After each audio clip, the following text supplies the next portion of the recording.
চিত্তরঞ্জনের ছয়ের পল্লী দুর্গাপূজা এবছর ৭৩ বছরে পদার্পণ করলো। এবছর তাদের থিম সংবাদপত্রের অস্তিত্ব রক্ষা। বর্তমান সময়ে ডিজিটাল মিডিয়ার যুগে সংবাদপত্র ধীরে ধীরে তার অস্তিত্ব হারাচ্ছে। এখন আর মানুষজনের বাড়িতে কাগজ আসে না, কাগজ পড়ে না মানুষ, এমনটাই শোনা যাচ্ছে। অর্থাৎ সংবাদপত্র গেল গেল বলেই রব উঠেছে।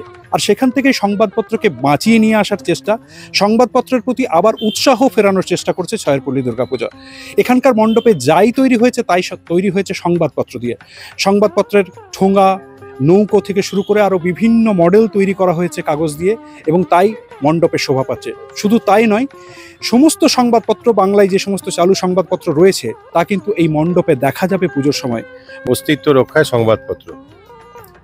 কেন এই ধরনের? কারণ কি হচ্ছে, আজকাল এই সোশ্যাল মিডিয়ার যুগে মানুষ পেপারটাকে ভুলতেই বসেছে প্রায়।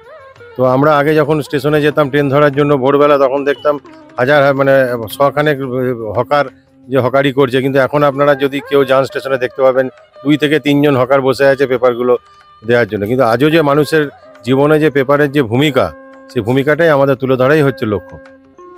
মণ্ডপে কি কি থাকছে পেপার সংক্রান্ত?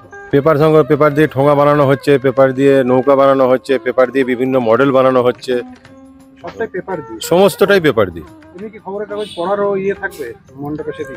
হ্যাঁ, না খবরের কাগজ পড়ার না, আমরা যে সমস্ত পেপারগুলো এখানে ব্যবহার করছি আমরা সমস্ত ডিসপ্লে করবো এখানে। কোন সমস্ত কাগজ? হ্যাঁ, বাংলার সমস্ত প্রথম সারির লোকাল পেপার, হিন্দি পেপার সব কিছু থাকছে না। হ্যাঁ, আমি প্রতিমা তৈরি করছি। আমার অ্যাকচুয়ালি বাড়ি হচ্ছে মুর্শিদাবাদ। আমি বাবা দীর্ঘদিন এখানেই থাকেন, চিত্তরঞ্জন আমলাদহি বাজারে। বাবা শারীরিক অসুস্থতার জন্য এবার কাজে হাত দিতে পারেননি, ও কারণে কাজটা আমাকেই করতে হচ্ছে টোটালি কাজটা। আমি প্রতিমার মাধ্যমে ধরুন এই যে বর্তমান দিনে আমাদের সামাজিক যে খবরের কাগজের বা এই ঠোঙার গরিব মানুষের যে গুরুত্বটা, এনার ডেকোরেশনের সঙ্গে বা আমার মূর্তির সঙ্গে যতটা পেরেছি ওটা জনসমক্ষে বা সামাজিক দিকটাকে প্রতিষ্ঠিত করার চেষ্টা করেছি। প্রতিমার রূপ অনেকটা সাবেকের মতোই, কিন্তু এখানে ধরুন যেহেতু একটু থিম টাইপের আছে, সেহেতু সবগুলো সাবেকি করা যায়নি। যতটা মানে মায়ের দেবী ভাব একটু বজায় রেখে আমাকে কাজটি করতে হয়েছে।